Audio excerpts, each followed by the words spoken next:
ఇక కామారెడ్డి జిల్లా వెళదాం. కామారెడ్డి జిల్లాలో సెట్లూరు వాగుకు వరద పోటెత్తుతోంది. వాగులో చిక్కుకుపోయిన 5గురిని కాపాడడానికి రెస్క్యూ ఆపరేషన్ కొనసాగుతోంది. ఇప్పటికీ 3గురిని బయటకు తీసుకొచ్చారు రెస్క్యూ టీం. ఈ 3గురు కూడా గొర్రెల కాపరులు. వీళ్లకు చెందిన 500 గొర్రెలు సైతం జల దిగ్బంధంలో చిక్కుకుపోయాయి. వరద ఉధృతి పెరుగుతూ ఉండడంతో సహాయక చర్యలకు ఆటంకం కలుగుతోంది. అక్కడ చిక్కుకున్న 2 రైతుల్ని, ఆ మూగ జీవాల్ని బయటకు తీసుకురావడానికి ఎన్డీఆర్ఎఫ్ ని కూడా రంగంలోకి దించారు.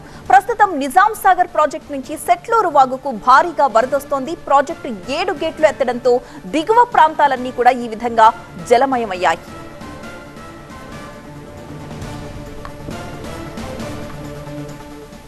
మా ప్రతినిధి దివాకర్ సిద్ధంగా ఉన్నారు లైవ్ లో అప్డేట్స్ అందించడానికి.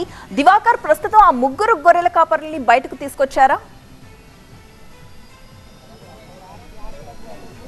ఎస్, ప్రస్తుతానికైతే 3 గొర్రెల కాపర్లను సురక్షితంగా బయటకు తీసుకురావడం జరిగింది. నిజాం సాగర్ ప్రాజెక్టుకు ఒక్కసారిగా వరద పోటెత్తడంతో అధికారులు గేట్లను ఎత్తి దిగువకు నీటిని వదిలారు. ప్రస్తుతం మనం సెట్లూరు వాగులో ఉన్నాం. రెస్క్యూ ఆపరేషన్ ఇంకా కొనసాగుతుంది. విజువల్స్లో మనం జూమ్ చేసి చూపించే ప్రయత్నం చేస్తాం. అక్కడ అంటే వాగు మధ్యలో ఇంకా దాదాపు 460 గొర్రెల వరకు అక్కడే ఉండిపోయాయి. మొదట 3 గొర్రెల కాపర్లతో పాటు 2 రైతులు కూడా చిక్కుకున్నారు. నిన్న రాత్రి నుంచి ఇదే వాగులో వాళ్ళు ఉండడం జరిగింది.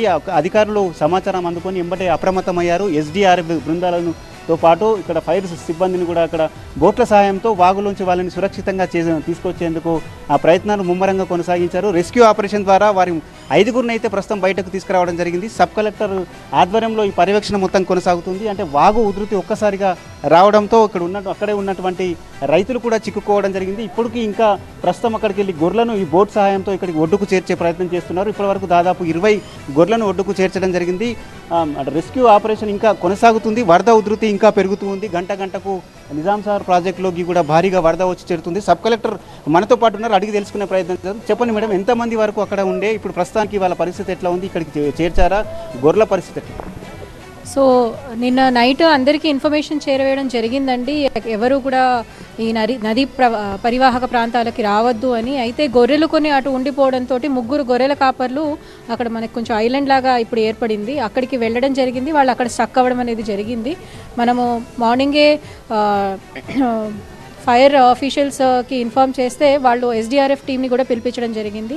సో పొద్దున్న నుంచి రెవెన్యూ బృందము, పోలీస్ బృందము, ఫైర్ ఆఫీషియల్స్, ఎస్డీఆర్ఎఫ్ బృందం కలిసి ఇక్కడే వర్క్ చేస్తున్నాము. బోట్స్ ద్వారా అక్కడ స్టాండ్ అయిన 3గురిని కూడా తీసుకురావడం అనేది జరిగింది. అలాగే ఇంకొక పొలంలో కూడా ఒక వ్యక్తి స్టక్ అయి ఉన్నాడు అనే ఇన్ఫర్మేషన్ వచ్చేసరికి అతన్ని కూడా రెస్క్యూ చేసుకున్నాము. అయితే షీప్ మాత్రము ఒక 300 to 400 వరకు అక్కడ ఉన్నట్టుగా తెలుస్తుంది.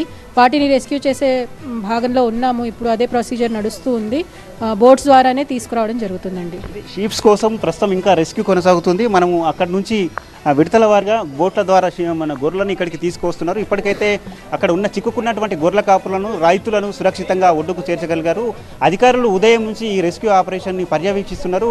ఈ వరద ఉధృతి కూడా మరింత పెరగనుంది. ఈ రాకపోకలు పూర్తిగా, ఈ సెట్లూరుకు రాకపోకలు పూర్తిగా నిలిచిపోయాయి. మొత్తం మీద కామారెడ్డి జిల్లా వ్యాప్తంగా కుండపోత వర్షాల నేపథ్యంలో జుక్కల్ నియోజకవర్గంలో ప్రభుత్వ పాఠశాలలకు కూడా సెలవును ప్రకటించారు. అటు నిజాం సాగర్ ప్రాజెక్టుకు గంటకు వరద పెరుగుతుంది, నిండు కుండలా మారింది. ప్రస్తుతం పూర్తి స్థాయి నీటి మట్టంతో నిజాం సాగర్ ఉండడంతో అధికారులు విడతల వారీగా గేట్లను ఎత్తుతూ దిగువకు నీటిని వదులుతున్నారు.